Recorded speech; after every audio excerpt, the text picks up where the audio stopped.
अब कौन सा आर्गुमेंट कब चलेगा वो तो एआई नहीं बता पाएगा। जज के दिमाग में कौन सा आर्गुमेंट क्लिक करेगा जब आप आर्ग्यू करेंगे कोर्ट रूम में, वो एआई आपको हेल्प नहीं करेगा। वो आपको प्रेजेंस ऑफ माइंड आपको अपना लगाना पड़ेगा। आपने जो नाम लिया चैट जीपीटी के या डीप डीप सीख जी।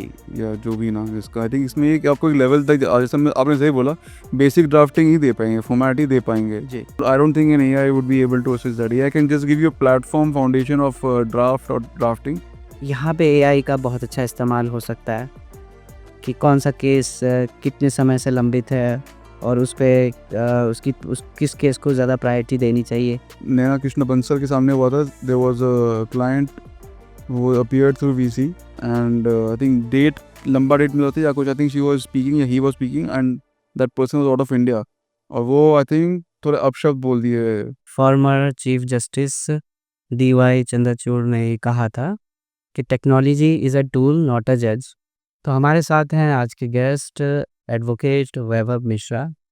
वैभव मिश्रा एडवोकेट ऑन रिकॉर्ड हैं और 12 साल का एक्सपीरियंस है इनके पास। तो हम इनसे ही जानेंगे कि लिटिगेशन प्रैक्टिस में इनका दौर सफ़र कैसा रहा और कहाँ-कहाँ ये एम्पैनल हैं और कि किस-किस लीगल फील्ड में किस तरह के लॉज़ को ये प्रैक्टिस कर रहे हैं। तो सर मुझे बताइए आप कुछ अपने बारे में। जी Fayaz, thank you so much. मैं एडवोकेट ऑन रिकॉर्ड हूँ, जैसे आपने बोला, सुप्रीम कोर्ट में। मैं स्टैंडिंग काउंसिल हूँ नेशनल मेडिकल कमीशन का दिल्ली हाई कोर्ट में, और मैं group A union of India counsel हूँ सुप्रीम कोर्ट में। उसके अलावा मैं असिस्टेंट एडिटर भी हूँ, और दिल्ली हाई कोर्ट का ईडीएचसी प्रोजेक्ट होता है, where you have to make head notes for the EDHR judgment जो होते हैं, उनको हेड नोट बना के देना पड़ता है। जैसे एससीसी ऑनलाइन होता है, मनोपात्रा होता है, इंडियन कानून होता है, वैसे लगभग। उसके अलावा मैं दिल्ली लीगल सर्विस अथॉरिटी में भी हूँ लेबर मैटर्स के लिए, राउस जमीनी कोर्ट में। And I am on the panel of Delhi government also for land revenue matters before SDM model town में, एसडीएम नरेला। उसके अलावा मैं अभी रिसेंटली एक्सपोर्ट इंस्पेक्शन काउंसिल का भी एओआर बना हूँ, and I think supreme Delhi matters के लिए। बाकी I am legal consultant for bureau of Indian standards, BIS. उसके अलावा मैं क्रिमिनल मैटर्स भी करता हूँ, civil commercial property matters. I have been appearing NCLT NCLAT also, and DRT matters भी देखता हूँ। So overall, from doing income tax matters for the Union of India to criminal matters, I mean, at a stage, I have approx 12 years of experience, post-qualification experience in litigation. So matters just जैसे भी आ जाए, we see through it, and I mean try to go through and see through it as much as possible.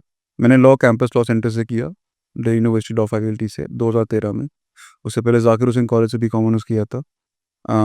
मैं पहले law clerk था justice Shivkirti Singh के साथ, वो supreme court में जज थे। फिर बाद में टीडी साइड चेयरमैन भी बने वो। जी। उसके बाद मैं लूथर लॉ ऑफिस में भी था। फिर मिस्टर अजय वर्मा जो सीनियर एडवोकेट है अभी, उस टाइम सीनियर स्टैंडिंग काउंसिल थे डीडीए के, उनके साथ काम किया। फिर लॉ फॉर्म में सीएनसी एसोसिएट्स, वहाँ पे काम किया था। और मैं फिर कंपनी है Devbhoomi cold chain and the first ice and cold storage, तो उनका मैं लीगल काउंसिल स्लैश कंसल्टेंट भी रहा। No I am an independent counsel. तो ये छोटी सी जर्नी है मेरी। चलिए तो आपके एक्सपीरियंस का आगे हम कुछ तजुर्बा भी लेंगे और डिस्कशन में भी हमें जानने को मिलेगी बहुत सारी चीज़ें। श्योर। तो आपका बहुत-बहुत स्वागत है। Uh, thank you so much Fayaz for inviting me here. तो मैं तो दर्शकों के लिए सबसे पहले आपसे यही जानना चाहता हूँ कि ये एआई का अ, क्या ये है, मतलब एआई किस तरह से इंट्रोड्यूस हुआ जुडिशरी के अंदर? मेरे ख्याल से कोविड कोरोना काल के टाइम पे, क्योंकि वीसी हियरिंग्स को ज़्यादा प्रेवलेंट प्रेफरेंस दिया गया, जी। तो वो एक मेरे ख्याल से फाउंडेशन स्टोन बन गया artificial intelligence in legal and legal professionals के लिए। वीसी अब काफ़ी नॉर्मल यूजेज हो गया है, पर 2020 से पहले मैं मुझे नहीं लगता वीसी से इतना हियरिंग होता था जितना अब हो रहा है। सुप्रीम कोर्ट से लेकर डिस्ट्रिक्ट कोर्ट्स तक वर्चुअल हियरिंग सब होते हैं, वर्चुअल आर्गूमेंट्स होते हैं। इनफैक्ट इंडिया के बाहर तो एविडेंस भी वर्चुअली होता है। क्रॉस एग्जामिनेशन में खुद एक पार्ट था जिसमें यूएस बेस्ड लिटिगेशन हो रहा था, और क्लाइंट बैठा था इंडिया में, और यूएस से लॉयर उनका क्रॉस एग्जामिनेशन कर रहा था, और जज भी यूएस बेस्ड था। तो इंटरनेशनल लॉ में तो वीसी का प्रयोग काफ़ी ज़्यादा हो रहा है। इंडिया में अभी नहीं लगता मुझे क्रॉस एग्जामिनेशन वर्चुअली हो रहा है, पर मुझे लगता है बाय द टाइम धीरे धीरे वो भी शायद शुरू हो जाएगा, क्योंकि लिटिगेशन इतना बढ़ रहा है धीरे धीरे। तो मेरे ख्याल से टाइम कंस्ट्रेंट के चक्कर में एविडेंस भी वर्चुअली होगा। रही बात एआई की, एआई अब लॉयर्स यूज़ करते हैं फॉर डिफरेंट पर्पसेस।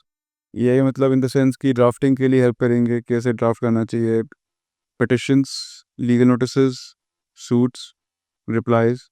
जजेस एंड कोर्ट रूम्स मेरे ख्याल से यूज़ करते हैं फॉर एडमिनिस्ट्रेटिव पर्पसेस अभी, केस मैनेजमेंट एडमिनिस्ट्रेटिव साइड काम करने के लिए। अगर मैं कहूँ कि जजेस सारे के सारे जजमेंट्स ही एआई बेस करते तो वो आई थिंक वो गलत होगा। अभी भी मुझे नहीं लगता ऐसा हो रहा है या ऐसा होना भी चाहिए, क्योंकि जजेस का एप्लीकेशन ऑफ माइंड फिर कुछ रहेगा ही नहीं। तो मेरे ख्याल से AI is most use for case management by both the bar and the bench right now, and to assist in enabling the legal process itself. But at the same time, it can be used more. But I think the human essence of it and application of mind will not go away. Judges will still have to dictate judgments and see whether goes in favor of the prosecution or the defense, or whether a civil suit goes in favor of plaintiff or defendant. And the lawyer has to apply his mind at the end of the day. What arguments have to be done? एक AI या एक algorithm या एक software आपको बस एक points बता पाएंगे, ये इसका आर्गूमेंट हो सकते हैं। अब कौन सा आर्गूमेंट कब चलेगा वो तो एआई नहीं बता पाएगा। जज के दिमाग में कौन सा आर्गूमेंट क्लिक करेगा जब आप आर्ग्यू करेंगे कोर्ट रूम में, वो एआई आपको हेल्प नहीं करेगा। वो आपको प्रेजेंस ऑफ माइंड आपको अपना लगाना पड़ेगा। तो no AI will present an argument which will 100% short work in a court room कि जज इस पर कन्विंस हो जाएगा। वो होता है कि लॉयर अपना दिमाग लगा के समझ पाएगा कि कौन सा आर्गूमेंट किस जज के सामने चल सकता है। ठीक है, तो आपने ग्लोबल कॉन्टेक्स्ट में बताया कि ये अमेरिका से या दूसरी और कंट्रीज़ में भी वर्चुअली स्टार्ट हुआ और फिर धीरे-धीरे इंडिया ने भी इसको अडॉप्ट किया। कोरोना के बाद इसका चलन शुरू हुआ, लोग एडवोकेट्स मोस्टली इसको अडॉप्ट करना शुरू किए और आज के टाइम पे यूज़्ड टू हो गए हैं। लेकिन ये तो बात थी टेक्नोलॉजी की, कि टेक्नोलॉजी का इस्तेमाल करके वर्चुअल कॉन्फ्रेंसिंग हो या फिर ई-फाइलिंग हो, ये सब चीज़ें शुरू हुई। बाद में केस जजमेंट्स का हम देखते हैं कि पहले एआईआर मैनुअल्स और दूसरे मैनुअल्स हुआ करते थे, जिसका इस्तेमाल करके साइटेशंस और जजमेंट सर्च किया करते थे। वो भी बाद में इंटरनेट और सर्च इंजन की इनोवेशंस के बाद लॉन्चिंग के बाद लोगों ने इस पे भी रिलाई होना शुरू कर दिया। लेकिन फिर भी जो पुराने एडवोकेट्स रहे वो मैनुअल तरीका ही इस्तेमाल किए। बाद में जब कोरोना के बाद most of the things are online based, तब जाके एडवोकेट्स के लिए एक मजबूरी भी बन गई कि वो उन्हें ये ऑनलाइन सीखना ही ये सारी चीज़ें। लेकिन जहाँ तक हम बात कर रहे हैं एआई का इस्तेमाल, एआई आर्टिफिशियल इंटेलिजेंस की जब हम बात कर रहे हैं, तो इस सेंस में देखते हैं कि आज के टाइम पे जितने भी टूल्स अवेलेबल है, वो चैट जीटीपी हो या फिर दूसरे डीपसीक हो या दूसरे कोपायलट्स वगैरह, इन सब में एक प्रॉम्प्ट डालने से आपके पिटिशंस के जो बेसिक फॉर्मेट हैं वो रेडी हो जाते हैं। तो आपको क्या लगता है कि आर्टिफिशियल इंटेलिजेंस का ड्राफ्टिंग में क्या किस तरह से बेनिफिट उठाया जा सकता है? आपने जो नाम लिया चैट जीपीटी के या डीप डीप सीक जी। या जो भी नाम है इसका, आई थिंक इसमें एक आपको एक लेवल तक जैसे आपने सही बोला, बेसिक ड्राफ्टिंग ही दे पाएंगे, फॉर्मेट ही दे पाएंगे, जी। या बेसिक क्वेश्चन ऑफ लॉ एक लिमिट तक दे पाएंगे। बाकी एप्लीकेशन ऑफ माइंड लॉयर का अपना लगेगा ही लगेगा। उसी क्या ग्राउंड्स हैं वो तो एज पर केस लॉ पता चल पाएगा। क्या केस आया अभी तक आपके पास, क्या ग्राउंड्स बनाने हैं, क्या क्वेश्चन ऑफ लॉ बनाना है, इंटरिम प्रेयर क्या होगा, फाइनल प्रेयर क्या होगा, इंटरिम रिलीफ के लिए ग्राउंड्स क्या होंगे, वो तो लॉयर को अपना दिमाग लगाना ही पड़ेगा। उसमें एआई आपके लिए कुछ नहीं कर पाएगा। एआई एक लिमिट तक ही आपको हेल्प कर पाएगा। फिर कौन सा ग्राउंड ग्राउंड नंबर 1 बनेगा, कौन सा ग्राउंड ग्राउंड नंबर 5 बनेगा, ग्राउंड नंबर 10 बनेगा, वो तो एक लॉयर ही समझ पाएगा, because he has read the case and AI has not read the case. And AI would generally just preview ऊपर से what was the trial court order, what was the high court order. पर जब SLP file करेंगे supreme court में, then which ground worked in high court, which did not work in high court, which should ideally work in supreme court, that I think a lawyer will have to apply his or her own mind. ये हो गया basic drafting वाली बात। रही बात I think use of VC and use for virtual, कई लोग manual से वीसी पे आए धीरे धीरे, और आई थिंक ये अच्छी बात भी है। बट आई थिंक इसका वो भी है कि जो न्यू जनरेशन लॉयर्स हैं या जो इनिशियल 5 years में हैं, जिनकी प्रैक्टिस ही अपीयरेंस टू फिजिकली है, उनको थोड़ा झेलना पड़ा जब बीसी से हो रहा था, बिकॉज सीनियर एडवोकेट और जो 20 साल 25 साल से प्रैक्टिस में, ही कैन अब easily appear in one corner of the country and other corner of the country through VC. जो लोकल लॉयर्स है दे फेसिंग प्रॉब्लम बिकॉज वो ना उनके पास क्लाइंटेल का लेवल है जो उनको दिल्ली में भी अपेयर करवाए, बैंगलोर में भी अपेयर करवाए, बॉम्बे में भी अपेयर करवाए वीसी के through. But a senior practicing counsel can easily do that appear in VC. So I think that's a fall short या एक counterproductive of going through using technology in the field of law. रही बात AI, जैसे मैंने पहले ही बोला, arguments तो AI नहीं कर पाएगा, आपको रिटन सबमिशन AI बना के दे पाएगा. कोई AI रोबोट लॉयर आगे तो खड़ा नहीं हो पाएगा, वो तो एक ह्यूमन बीइंग ही कर पाएगा आर्ग्यूमेंट प्रेजेंट करना. हालांकि एआई रोबोट का लॉन्चिंग किया भी गया था कोर्ट रूम में अमेरिका जी जी जी. बट आई डोंट थिंक उसमें, आई थिंक जज ने उल्टा रिप्रिमांड किया था, जी if I am not wrong, जो AI ने अब आर्गुमेंट्स किए थे. एंड ऑफ द डे, जैसे मैंने ही पहले भी बोला, there's a famous saying also that a good lawyer knows the law. I think a very good lawyer knows the judge. तो कौन सा जज ऑफ बेंट ऑफ माइंड क्या है क्या नहीं, कौन सा काम करे, वो कोई AI तो नहीं बता पाएगा आपको कि किस जज का क्या दिमाग किस तरीके से चल रहा है. वो तो प्रैक्टिसिंग लॉयर जो day in day out court में अपीयर होता है, दिन के 5 10 15 मैटर्स होते हैं, एक कोर्ट रूम दूसरे कोर्ट रूम भागते रहता है, ही नोज कौन सा चीज़ किस जज के सामने कैसा क्लिक करेगा. सही That I don't think an AI would be able to assist that. AI can just give you a platform foundation of draft or drafting and what arguments to present. How to present that, I think that's a lawyer's personal perspective. तो ये तो bench की बात है जहाँ तक कि bench में अभी आई मीन बार की बात है बार में चाहे ड्राफ्टिंग का इस्तेमाल थ्रू एआई हो या फिर फाइलिंग के लिए टेक्नोलॉजी का यूज़ हो आपको क्या लगता है बेंच में कहाँ तक हो पाएगा एआई का यूज़ क्या एक्सटेंड लिमिटेशन क्या है इसमें ठीक है वो एक जजमेंट एक कोर एलिमेंट है उसको अगर हम सेपरेट कर दें तो एडमिनिस्ट्रेटिव प्रोसेस में क्या यूज़ हो सकता है I think registry में listing of which case when and where, उसमें I think AI can help. जैसे बहुत ही 20 साल पुराने केस, 25 30 साल पुराने केसेस हो गए, अब हमें लगता है 5 10 15 या 200 या 100 होंगे, एक्चुअली वो 500 1000 भी हो सकते हैं. जी वो ना हमें पता ना आपको पता होता है, रजिस्ट्री एंड एडमिनिस्ट्रेटिव साइड जो जज है उन्हीं को पता होगा. They can use AI to just see कौन से केस का कितना वैल्यू है, क्या पेक्यूनरी जुरिस्डिक्शन था, कितने केस साल चल रहा था, क्या उसमें ग्राउंड से प्रेयर है, किस स्टेज पर है. That can I think formalized by AI can be seen, because that's a paper work. वही आदमी को पेपर वर्क करता तो उसको लगता है 4 घंटा या 4 घंटा नहीं 40 घंटा, वो AI शायद कर दे 4 घंटे में जी या 40 मिनट में. तो that's a time saving aspect. हम तो स्टैटिस्टिक देख रहे हैं कि 4 करोड़ से ज़्यादा केसेस पेंडिंग है ऑल ओवर इंडिया। जी जी जी. तो यहाँ पे एआई का बहुत अच्छा इस्तेमाल हो सकता है कि कौन-सा केस कितने समय से लंबित है और उस पे उसकी उस किस केस को ज़्यादा प्रायोरिटी देनी चाहिए। ये सब असेसमेंट एआई कर ले और हम्म. रिकमेंड कर दे, तो उस हिसाब से इसका एक अच्छा इस्तेमाल हो सकता है। बिल्कुल, आई थिंक इसमें एल्गोरिदम लगाना पड़ेगा जो भी इसको यूज़ करते हैं, कि केस का वैल्यू क्या है, वैल्यू इन द सेंस कि अमाउंट, अगर कोई सूट फॉर सिविल साइड है तो कोई प्रॉपर्टी इन्वॉल्व है तो प्रॉपर्टी का वैल्यू क्या है, कितने लोग इन्वॉल्व है उसमें, कितने एविडेंसेस हो गए उसमें, किस स्टेज पर है, फाइनल आर्गुमेंट पर है. क्रिमिनल मैटर है तो क्या बेल का मैटर है या ट्रायल चल रहा है, कितने साल से ट्रायल चल रहा है, कब तक कस्टडी में है अक्यूज, क्या चार्जेस लगे हैं, क्या ग्राउंड से, क्या रिटन सबमिशन अगर फाइल्ड है by both the prosecution and the defence counsel, तो what are the pointers, and argument stage पर है तो लास्ट डेट क्या था, बहुत लंबा डेट है तो शॉर्ट डेट लगा के इसको आप आर्गुमेंट सुन लीजिए. तो ये तो मैं छोटे मोटे एग्जाम्पल्स दे रहा हूँ which can be use by the system in itself, system being judicial system in itself to list matter.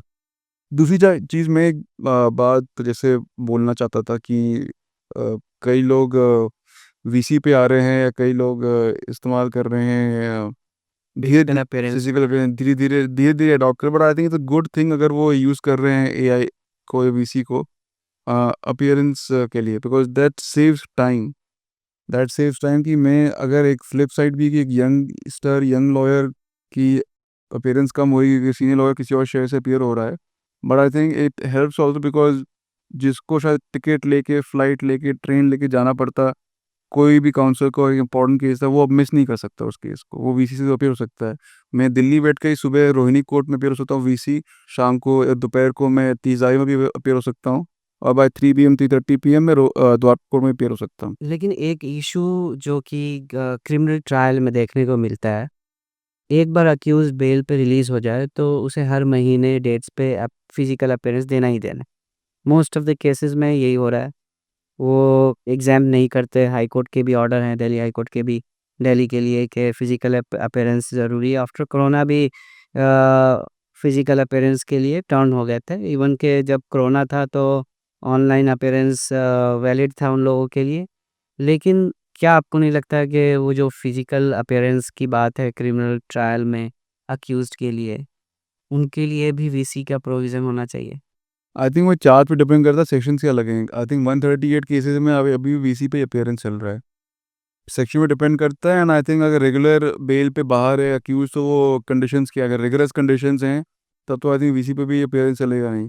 And exemption तो अलाउ करते हैं अगर कोई एक्सट्रीम ग्राउंड हो गया, मेडिकल ग्राउंड हो गया, कुछ और ग्राउंड हो गया। लेकिन कोर्ट की टेंडेंसी तो यही है कि वो कोर्ट पे डिपेंड करता है एक्चुअली। एंड एक्चुअली चार्ज पे डिपेंड करता है सेक्शन क्या लगे। अगर बहुत ही ग्रीवस सेक्शन लगे हैं, 307 या 302 लगाए, इवन फ्रॉड के मैटर्स, चीटिंग के मैटर्स वो आई थिंक कई जगह आप वीसी का भी एग्जाम्पशन लगा दो कि वीसी पे अलाउ कर दे, फिर एप्लीकेशन लगा दो, कई कोर्ट अलाउ करते हैं। ऐसी इतना बड़ा भी वो नहीं है, बट कंपल्सन नहीं है। कंपल्शन ऐसा कुछ नहीं है। I think court to court depend करता है, केस टू केस वो डिपेंड करता है। तो जब से ये एआई जब से ये टेक्नोलॉजी का सहारा लिया गया है, ये पब्लिक परसेप्शन क्या बना है? पहले हम लॉयर्स की ही बात करते हैं। कितना लॉयर इस चीज़ को अडॉप्ट करने के लिए किस तरह से वो रेडी हैं इसको? नहीं, बहुत बहुत सारे लॉयर्स, दिल्ली की बात करूँ तो ऑलरेडी अडॉप्ट कर चुके हैं। एंड इनफैक्ट इसको यूज़ करते हैं for their own benefit to appear in one corner of the state city and another corner. जो क्लाइंटेल होता है, they also know what is happening in the court now. तो उनको दिखता है वीसी के थ्रू, वो भी ज्वाइन कर लेते हैं, दिखता है क्या आर्गूमेंट्स पे जज ने क्या बोला। पहले they have to rely upon the lawyer की लॉयर जो बता रहा है, they have to depend upon that.